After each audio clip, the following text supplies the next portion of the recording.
ഈശോമിശിഹായ്ക്ക് സ്തുതിയായിരിക്കട്ടെ. പ്രിയ സഹോദരങ്ങളെ, നിങ്ങൾ എനിക്ക് നൽകുന്ന എല്ലാ കരുതലിനും സ്നേഹത്തിനും ഒത്തിരി സ്നേഹത്തോടെ നന്ദി. ഇന്ന് നമ്മൾ വായിക്കുന്ന വചനഭാഗം പൗലോസിലെ കൊറിന്തോസുകാർക്ക് എഴുതിയ 2-ാം ലേഖനം 8-9 അധ്യായങ്ങളാണ്. നമുക്ക് ഈ വചനഭാഗം ചോദ്യോത്തരങ്ങൾ നോക്കാം. ചോദ്യം 1. പൗലോസ്ലീഹ 2 കൊറിന്തോസ് 8-ാം അധ്യായത്തിലെ 1-ാമത്തെ വാക്യത്തിൽ എവിടെ വർഷിക്കപ്പെട്ട ദൈവകൃപയെക്കുറിച്ചാണ് പറയുന്നത്? മക്കെദോനിയയിൽ. 2. എന്താണ് ഉദാരതയുടെ സമ്പത്തായി കരകവിഞ്ഞൊഴുകിയെന്ന് പൗലോസ്ലീഹ മക്കെദോനിയക്കാരെക്കുറിച്ച് എഴുതിയത്? ക്ലേശങ്ങളുടെ തീവ്രമായ പരീക്ഷയിൽ അവരുടെ സന്തോഷാധിക്യവും കൊടിയ ദാരിദ്ര്യവും. വാക്യം 8-2. 3. മക്കെദോനിയയെക്കുറിച്ച് എന്ത് സാക്ഷ്യപ്പെടുത്താനാണ് സാധിക്കുമെന്നാണ് സ്ലീഹ എഴുതിയത്? അവർ തങ്ങളുടെ കഴിവിനനുസരിച്ച് തുറന്ന മനസ്സോടെ ദാനം ചെയ്തുവെന്ന്. വാക്യം 8-3.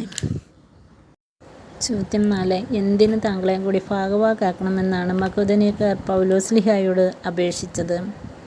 വിശുദ്ധരെ ശുശ്രൂഷിക്കുന്നതിനുള്ള ഭാഗ്യത്തിന്. വാക്യം 8-4. 5. മക്കെദോനിയക്കാരുടെ സമർപ്പണം എപ്രകാരമായിരുന്നു? അവർ തങ്ങളെ തന്നെ കർത്താവിനു ദൈവഹിതമനുസരിച്ചും സമർപ്പിച്ചു. വാക്യം 8-5. ചോദ്യം 6. തിമോത്തിയോസ് എവിടെ കാരുണ്യപ്രവർത്തനങ്ങൾ ആരംഭിച്ചത്? കൊറിന്തോസിൽ.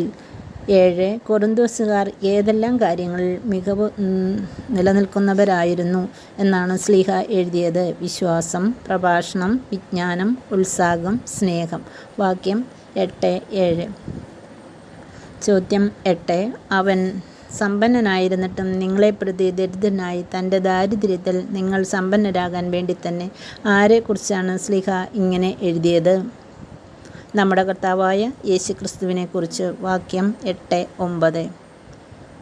ചോദ്യം 9. കർത്താവ് അങ്ങനെ തീർന്നത് എന്തുകൊണ്ട്? അവിടുത്തെ കൃപ ഒന്നു മാത്രം. ചോദ്യം 10. ഒരു വർഷം മുമ്പേ നിങ്ങൾ അഭിലാഷിക്കുന്നതും പ്രവർത്തിക്കാൻ തുടങ്ങിയതും ഈ കാര്യം നിങ്ങൾ ഇപ്പോൾ പൂർത്തിയാക്കണമെന്നും ഏത് കാര്യത്തെക്കുറിച്ചാണ് സ്ലീഹ ഇങ്ങനെ പറയുന്നത്? കാരുണ്യപ്രവർത്തനത്തെക്കുറിച്ച്. 11. ഒരുവൻ്റെ കഴിവിനനുസരിച്ചുള്ള ദാനം ദൈവം സ്വീകരിക്കും. എങ്ങനെയാണ് നൽകുന്നതെങ്കിൽ? താൽപ്പര്യത്തോടെയാണ് നൽകുന്നതെങ്കിൽ. വാക്യം 8-12. അവരുടെ സമൃദ്ധിയിൽ നിന്നും നിങ്ങളുടെ കുറവുകൾ നികത്തപ്പെടേണ്ടതിനും നിങ്ങളുടെ ഇപ്പോഴത്തെ സമൃദ്ധിയിൽ നിന്നും അവരുടെ കുറവുകൾ നികത്തപ്പെടണമെന്നും അപ്രകാരം എന്ത് ഉണ്ടാകണമെന്നുമാണ് സ്ലീഹ എഴുതുന്നത്? സമത്വം. വാക്യം 8-14. 13. ചോദ്യം 13. അധികം സമ്പാദിച്ചവന് ഒന്നും മിച്ചമുണ്ടായിരുന്നില്ല, അല്പം സമ്പാദിച്ചവന് കുറവുമുണ്ടായിരുന്നില്ല. 2 കൊരിന്ത്യർ 8-15 ഈ പറഞ്ഞിരിക്കുന്ന ഈ വാക്യത്തിന് സമാന വാക്യം പ്രതിവാക്യം ഏത് ഗ്രന്ഥത്തിലാണ് ഉള്ളത്? പുറപ്പാട് 16-18. 14. കൊരിന്തോസുകാരെക്കുറിച്ച് ആത്മാർത്ഥമായ താൽപ്പര്യം ആരുടെ ഹൃദയത്തിൽ ഉദിപ്പിച്ചതിനാണ് സ്ലീഹ ദൈവത്തിന് നന്ദി പറയുന്നത്? തീത്തോസിൻ്റെ ഹൃദയത്തിൽ. വാക്യം 8-16-15. കർത്താവിൻ്റെ മഹത്വം ഞങ്ങളുടെ സന്മനസ്സും വെളിവാക്കേണ്ടതിന് ഞങ്ങൾ നിർവഹിക്കുന്ന കാരുണ്യപ്രവർത്തനങ്ങളിൽ ഞങ്ങളുടെ സഹകാരിയായി സഭകളാൽ നിയോഗിക്കപ്പെട്ടവനാണ് ഈ സഹോദരൻ. ആരെക്കുറിച്ചാണ് സ്ലീഹ ഇങ്ങനെ എഴുതിയത്? തീത്തോസിൻ്റെ സഹചാരിയെക്കുറിച്ച്. വാക്യം 8-19. 16. കർത്താവിൻ്റെ മുൻപാകെയും മനുഷ്യരുടെ മുൻപാകെയും പൗലോസ്ലീഹ ലക്ഷ്യം വെക്കുന്നത് എന്താണ്? ആദരണീയം. വാക്യം 8-20. 17.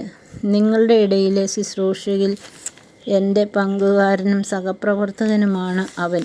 ആരെക്കുറിച്ചാണ് പൗലോസ്ലീഹ 2 കൊരിന്തോസ് 8-23 പറഞ്ഞിരിക്കുന്നത്? തീത്തോസിനെപ്പറ്റി. ചോദ്യം 18. പൗലോസ്ലീഹ 2 കൊരിന്തോസിന് എഴുതിയ ലേഖനത്തിൽ 9-ാം അധ്യായത്തിലെ ശീർഷകം ഏത്? വിശുദ്ധർക്കുള്ള ധനശേഖരണം. 19. സ്ലീഹ എവിടെയുള്ള വിശുദ്ധരെ സഹായിക്കാൻ സന്നദ്ധരാകാനാണ് ഒരു വർഷം മുമ്പ് മക്കെദോനിയക്കാരോട് പറഞ്ഞത്? അക്കായിലുള്ള വിശുദ്ധർ. 20. നിങ്ങളുടെ തീക്ഷ്ണത നിരവധി ആളുകൾക്ക് എന്താണെന്നാണ് പൗലോസ്ലീഹ കൊറിന്തോസുകാർക്ക് എഴുതിയത്? ഉത്തേജനമാണ്. 9-2. 20. പൗലോസ്ലീഹ കൊറിന്തോസിൽ കാരെ പ്രശംസിച്ച് അത് നിരർത്ഥകമാകാതിരിക്കാൻ ശ്ലീഹയുടെ സന്ദർശനത്തിന് മുമ്പ് ആരെയാണ് അയച്ചത്? സഹോദരന്മാരെ. 9:2-22. നിങ്ങൾ ഒരുക്കമില്ലാത്തവരായി കാണുന്നയാൽ ഞങ്ങൾ അപമാനിതരാകുമെന്നാണ് പറയുന്നത്. കാരണം ആര് ശ്ലീഹായോട് കൂടി ചെന്നാലാണ്? കൊറിന്തോസിൽ ചെന്നാലാണ്. മക്കദോനിയക്കാർ. 23. ശ്ലീഹായ്ക്ക് മുൻപ് സഹോദരന്മാരെ മുൻകൂട്ടി അയച്ച് കൊറിന്തോസുകാരെ പ്രേരിപ്പിച്ചത് എന്തിനു വേണ്ടിയാണ്? വിശുദ്ധർക്കുള്ള ധനശേഖരണം കൊറിന്തോസുകാർ സന്തോഷത്തോടെ നൽകുന്നതിനു വേണ്ടി. 24. ധനശേഖരണത്തിന് സംബന്ധിച്ച് എഴുതിയപ്പോൾ ശ്ലീഹ ഏത് പഴഞ്ചൊല്ലാണ് ഉപയോഗിച്ചത്? അല്പം വിതയ്ക്കുന്നവൻ അല്പം കൊയ്യും, ധാരാളം വിതയ്ക്കുന്നവൻ ധാരാളം കൊയ്യും. 25. വൈമനസ്യത്തോടുകൂടിയോ നിർബന്ധത്തിന് കീഴ്വഴങ്ങിയോ ആകരുത് സംഭാവന നൽകുന്നത്. പിന്നെ എങ്ങനെ ആയിരിക്കണം? സന്തോഷപൂർവ്വം നൽകുന്നവന് ദൈവത്തെ സ്നേഹിക്കും.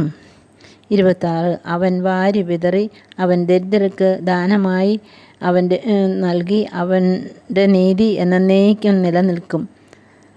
2 കൊറിന്ത്യസ് 9:9 ഈ വാക്യം ഏത് ഗ്രന്ഥത്തിൽ നിന്നാണ് പൗലോസ്ലീഹ ഉദ്ധരിച്ചിരിക്കുന്നത്?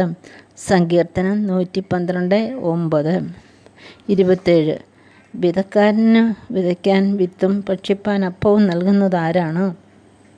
ദൈവം. വാക്യം 9:10. 28.